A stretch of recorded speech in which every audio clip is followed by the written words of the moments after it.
araw po na ito ay nag-file kami ng TRO para pigilan ang pagpigil ng COMELEC sa pagproklama sa akin bilang palalong kandidato bilang Vice Mayor ng aming bayan sa Reina Mercedes Isabela. Tandaan po natin, sa isang demokratikong sambayanan katulad ng ating bansa, ang pinakamahalaga po ay ang direktang mandato ng taong bayan.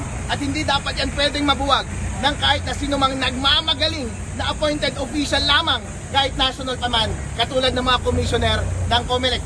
Para ako'y tigilan nila sa aking pagkadeklara, kailangan nilang magbigay ng napakabigat na ebidensya para patunayan na ang sinasabi nilang fake news ay totoo nga ang fake news.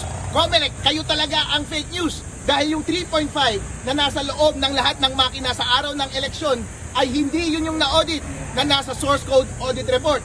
At kayo din ang fake news dahil yung mga pinapadalhin ninyong data mula sa automated counting machines ay dumadaan pala sa intermediary server. Pinapakailaman ninyo para posible para sa inyo na dayain ang resulta ng eleksyon. Yung sinasabi ninyong fake news na sinasabi ko na bawal i-connect ang automated counting machine sa internet, sinunod nyo naman. Paano naging fake news yun? Mas daig pa ninyo ang isang diktador dahil kayo na ang nagdidikta mismo ng kapalaran ng ating bansa, hindi man lang kayo nahalal ng direkta ng taong bayan.